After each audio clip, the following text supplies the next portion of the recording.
Manifestações estão ocorrendo em pelo menos 50 cidades brasileiras desde o início da manhã, em especial nas faculdades de Direito de universidades públicas e particulares, inclusive aqui em Curitiba.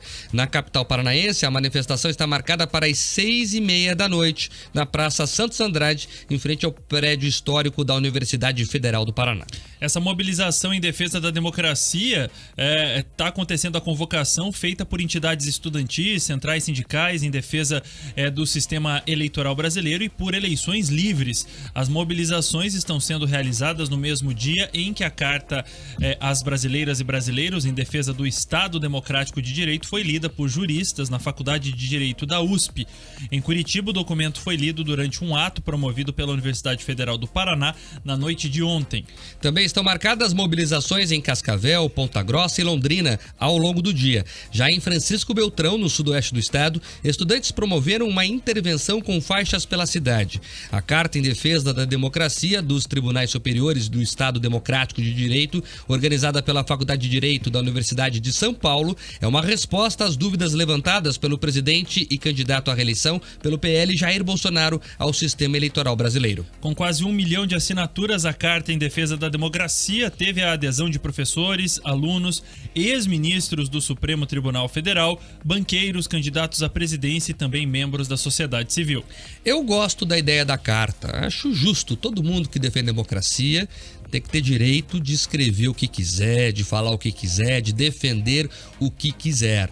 Eu gosto dessa ideia das pessoas se reunirem em torno do ideal democrático, de verdade mesmo. Só acho que o conteúdo dessa carta, ele vai incompleto, escola. Porque veja, né, eu concordo ali, né, todo mundo é contra um golpe. Eu não vejo a iminência de golpe nenhum, mas se houver, né, tem gente que enxerga ele. Se houver, tem que ser contra. Eu sou contra aqui qualquer tipo de intervenção autoritária. Defendo a democracia. Sempre falo aqui, democracia se resolve com mais democracia. Então eu gosto da ideia das pessoas se reunirem em torno disso. Mas ela é incompleta porque o texto não fala nada, por exemplo, de um caso que chama a atenção de todo o Brasil, em que o juiz é vítima e acusador ao mesmo tempo, que é o caso do Alexandre de Moraes. Isso é antidemocrático. Isso é um desrespeito ao Estado Democrático de Direito. Um juiz que ele é vítima, aí ele manda abrir um inquérito, ele mesmo é o chefe da investigação e ele mesmo vai julgar depois. Olha o poder concentrado em uma pessoa, né, e o risco para o Estado Democrático de Direito se isso vira moda. Me preocupa que a sociedade assista ao inquérito ilegal transcorrer e poucas pessoas se oponham a isso. Pelo contrário, muitas das entidades que são signatárias da carta fecham os olhos a isso. Então é bom que tenha a carta a favor da democracia. Só acho que tem mais coisa para defender nessa carta. Lamento que ela seja incompleta.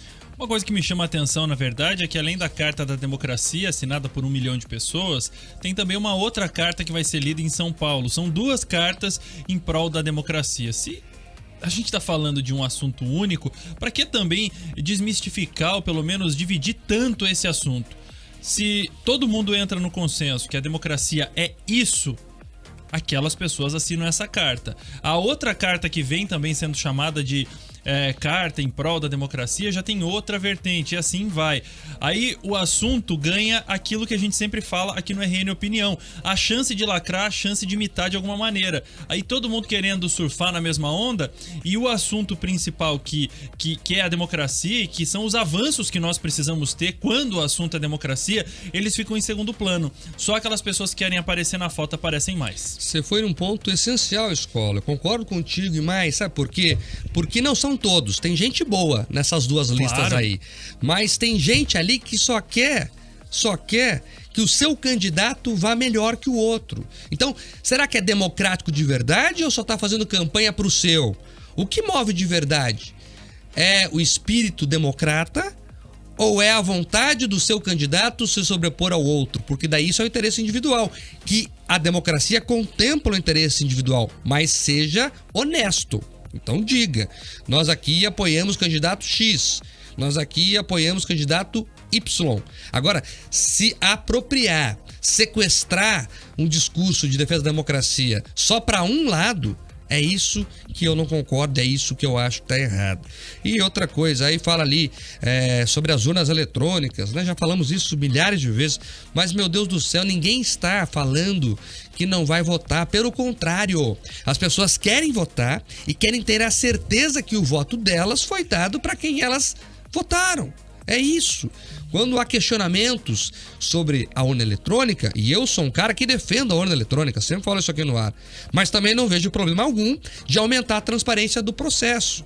Sabe, escola, eu estava conversando com um senhorzinho que já tem mais de seus 80 anos, e ele me contava que ele foi fiscal de urna, isso nas eleições lá de 89, né, no começo dos anos 90. Na primeira eleição pós-redemocratização. E ele contava o seguinte, ele falou, o que é o problema do voto impresso? Na opinião de um senhor de 80 anos de idade. É que na minha época, tinha lá o voto, escola. Daí, saía o boletim de urna, como sai hoje. Mas todo mundo sabe mais ou menos qual que é o jogo do negócio. Então, assim, o Eduardo Escola faz voto aqui na região do Bacaxerim, Curitiba. Então, você sabe que ali, naquela urna, naquela região, até que você tem base eleitoral, você vai bem. Então, se o boletim de urna, escola, vinha ali, o escola só fez um voto, opa, não dá, tá errado, porque aqui é a área dele, ele mora aqui, ele é o cara do bairro, então ele tem que ir bem. Aí recontavam os votos e por vezes dava diferença. Não tô dizendo que há fraudes ou que haverá fraudes, mas tô dizendo que quando há dúvida, você tem que ter a possibilidade de aferir isso. Até para não ficar nenhuma interferência de algo equivocado no processo. Então, é isso. Fazer questionamentos e pedir mais transparência não é atacar o processo eleitoral. Tem que trocar o verbo. Questionar não é atacar. E quem defende democracia tem que saber muito bem disso. Tem uma frase que você fala muito, que é: enquanto uma pessoa estiver duvidando do processo eleitoral, ainda falta transparência. Então a gente precisa sempre aprimorar, seja as nossas ideias, as nossas opiniões, os nossos sistemas, porque é isso que faz com que a nossa sociedade ela avance e ande um pouquinho mais para frente e não fique estagnada sempre girando ao redor do rabo.